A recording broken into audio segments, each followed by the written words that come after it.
فضیلت ہے یہ وہ تربت ہے جس کو عرش اعظم پر فضیلت ہے اور مدینہ چھوڑ کر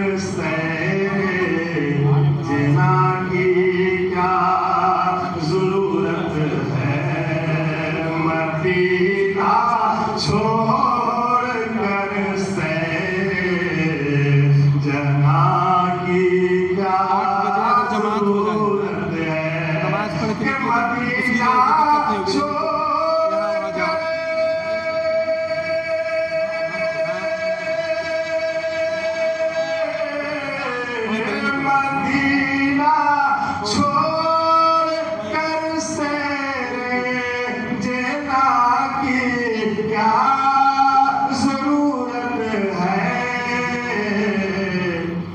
جنت سے بھی بہتر ہے یہ جنت سے بھی بہتر ہے یہ جیتے جی کی جنت ہے یہ جنت سے بھی بہتر ہے یہ جیتے جی کی جنت ہے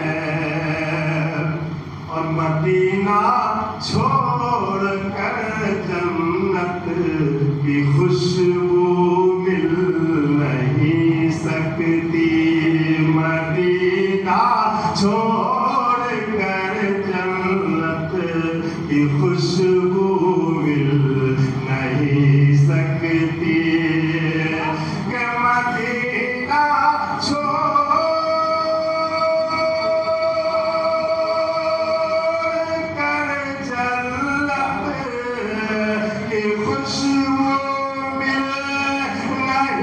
سکتی مدینہ چھوڑ کر جنت کی خوشبو مل نہیں سکتی مدینے سے محبت ہے مدینے سے محبت ہے تو جنت کی ضمانت ہے مدینے سے محبت ہے تو جنت کی ضمانت ہے اور زمین پر وہ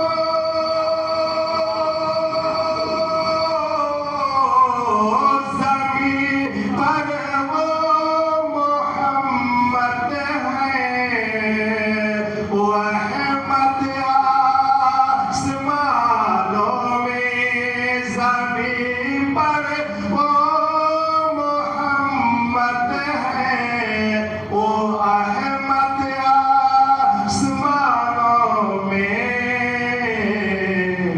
یہاں بھی ان کا چرچا ہے وہاں بھی ان کی مدحت ہے یہاں بھی ان کا چرچا ہے وہاں بھی ان کی مدحت ہے ایک شرافی سے سوال فرمایا ایک بار محبت سے کہہ دے سبحان اللہ کہ یہاں بھی ان کی چلتی ہے وہاں بھی ان کی چلتی ہے یہاں بھی ان کی چلتی ہے وہاں بھی ان کی چلتی ہے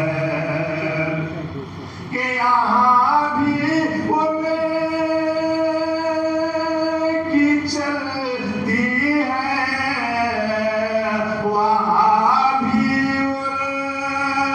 کی چلتی ہے یہاں بھی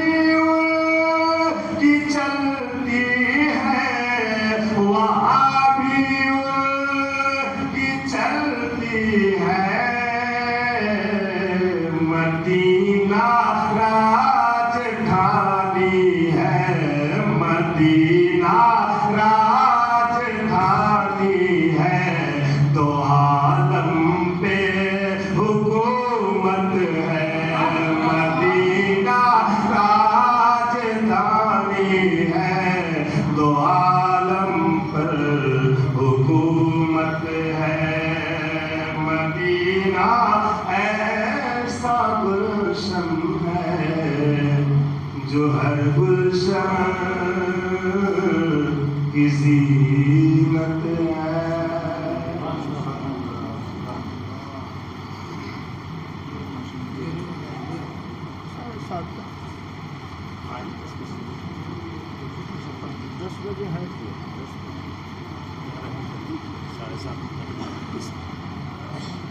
تقریر نہیں کرنا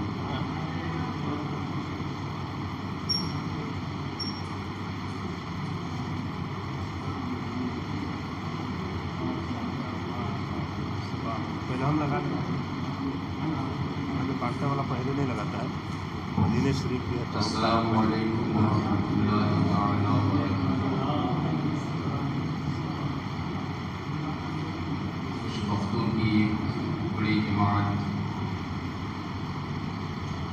حرمین شریفین کے لیے روانہ سب کو لگا تھوڑا لگا کر کے کر دیا میں ان تمام خوش نصیبوں کو مبارکباد دیتا ہوں اور دعا کرتا ہوں کہ اللہ پاک بخیر و عافیت اپنے در تک پہنچائے اور اپنے حبیب کے گھر تک پہنچائے اور وہاں کے فیضان سے مالا مال ہوتے ہوئے ہمارے درمیان کو واپس لوٹائے مدینہ وہ جگہ ہے جہاں پر ہر صاحب ایمان کو پہنچنے کی خواہش اور طلب رہتی ہے اور کوئی اپنے معشوق کا ذکر سنے اور عاشق نہ کرے یہ عشق ہی غلط ہے محبوب کا ذکر سنے اور محب کو سکون نہ ملے یہ محبت کی تھوڑی ہے بلکہ سرکار اعلیٰ حضرت یوں فرماتے ہیں کہ ان کے نثار کوئی کیسے ہی رنج میں ہو جب یاد آ گئے ہیں سب غم بھلاتی ہے نبی محتشم صلی اللہ علیہ وسلم کی یاد آتی ہے کہ انسان سارا غم بھول جاتا ہے صرف اس کی زبان پر نبی نبی کی درود شریف پڑھنا اللہم صلی علی سیدنا مولانا محمد مالک صلی اللہ علیہ وسلم علیک یا رسول اللہ صلاۃ و سلام علیک یا حبیب اللہ صلی اللہ تعالی علیہ وسلم تو تین شیخ مسلم اس بات ہمارے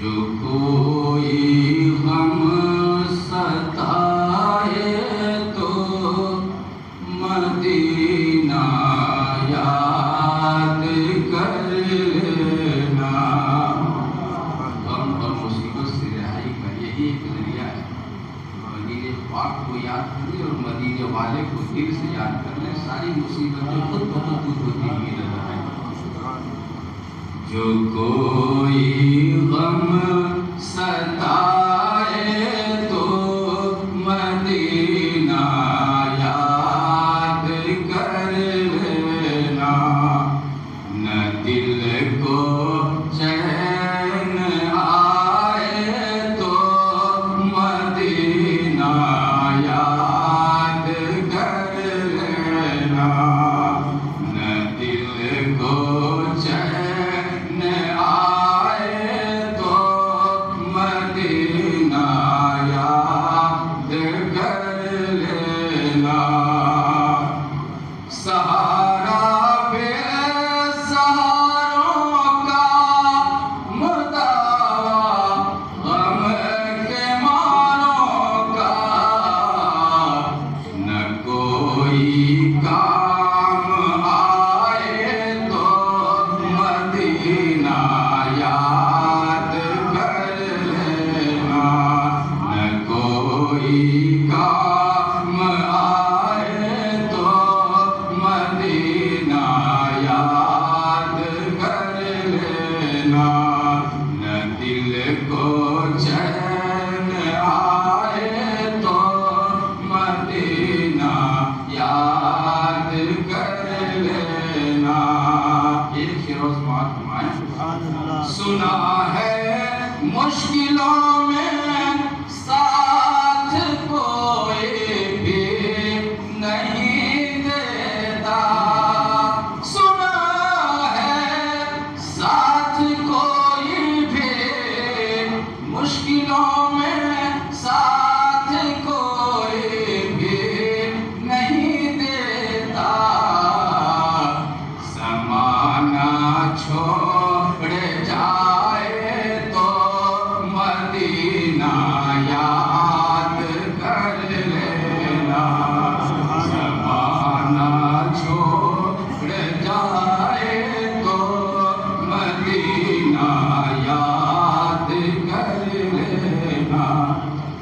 دل کو چین آئے تو مدینہ یاد کر لینا. ایک شعر اور سماعت فرمائیں. سبحان اللہ. عموماً زندگی میں دکھ کے دن بھی آ ہی جاتے ہیں. عموماً زندگی میں دکھ کے دن بھی آ ہی جاتے ہیں.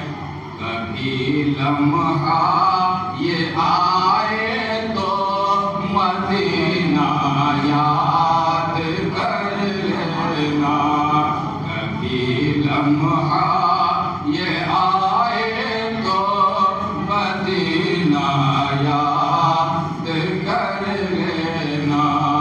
نہ دل کو چین آئے تو مدینہ یاد کر لینا.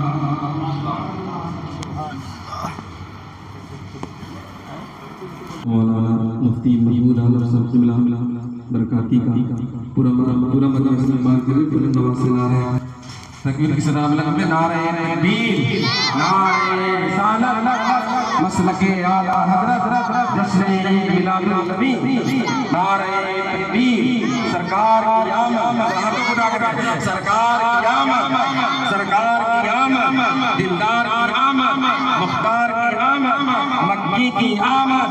نعرہ رسالت. پنکھا. بہت گرمی لگ رہی ہے. پہلے سے لگانا چاہیے. پنکھا اسٹینڈ والا نہیں. اس کو کھول دیجیے.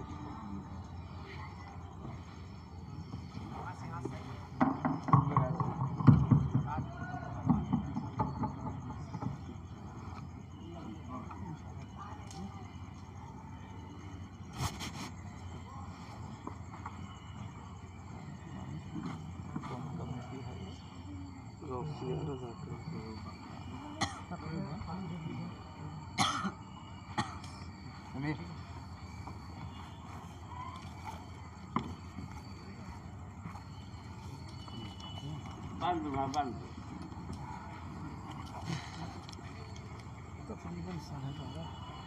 کتنا بجا نہیں بارہ.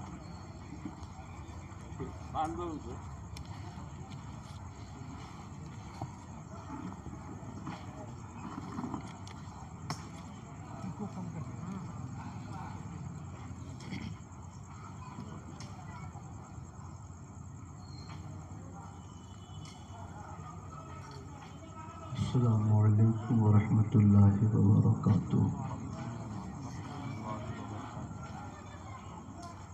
الحمد للہ رب العالمین والصلاة والسلام علی سید الانبیاء والمرسلین وعلی آلہ وصحبہ اجمعین. اما بعد فاعوذ باللہ من الشیطان الرجیم. بسم اللہ الرحمن الرحیم.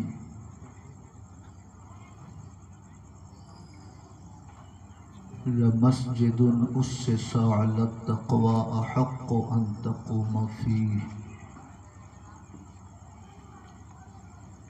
فيه رجال يحبون أن يتطهروا آمنت بالله صدق الله مولانا العظيم وصدق رسوله النبي الأمين الكريم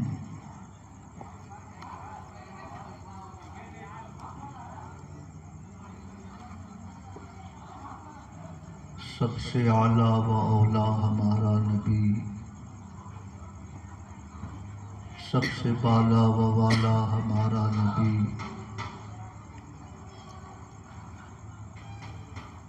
کیا خبر کتنے تارے کھلے چھپ گئے، پر نہ ڈوبے نہ ڈوبا ہمارا نبی۔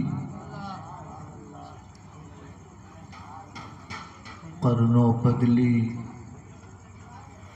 رسولوں کی ہوتی رہی، چاند بدلی سے نکلا ہمارا نبی۔ سبحان اللہ۔ جس کی دو بوند ہے کوثر و سلسبیل، ہے وہ جان مسیحا ہمارا نبی۔ غم زدوں کو رضا مژدہ دیجے کہ ہے بے کسوں کا سہارا ہمارا نبی۔ سبحان اللہ سبحان اللہ۔ انتہائی احترام و عقیدت کے ساتھ اپنے آقا کے دربار گوہر بار میں درود و سلام کی نظر پیش کیجیے۔ اللہم صلی علی سیدنا و مولانا محمد معدن الجود والکرم وعلی آلہ وصحبہ وبارک وسلم۔ صلاۃ و سلام علیک یا رسول اللہ۔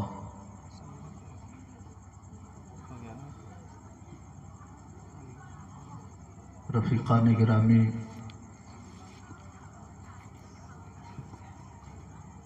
اللہ رب العزت کا کروڑوں بار شکریہ ہے، اس کا ہزارہا فضل و احسان ہے کہ آج ہم اور آپ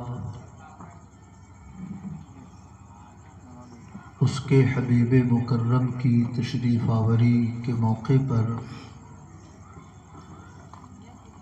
انجمن غوثیہ احمد رضا کے زیر اہتمام منعقد ہونے والی مجلس میں حاضر ہیں۔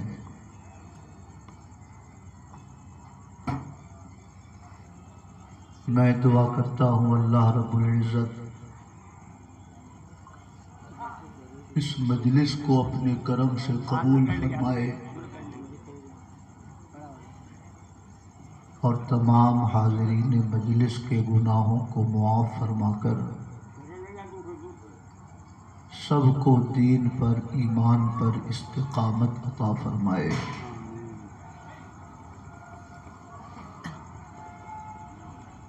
پونے 12 بج چکے ہیں، 12:30 تک انشاءاللہ یہ مجلس مکمل ہو جائے گی اور آپ حضرات تبرک شریف کھا کر اپنے گھروں کو واپس تشریف لے جا سکیں گے۔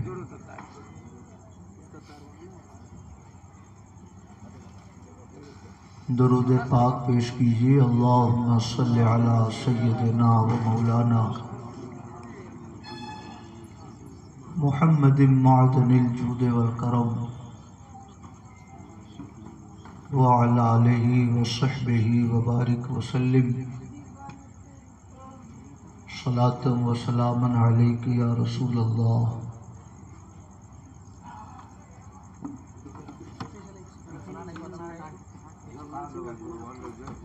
رفیقان گرامی،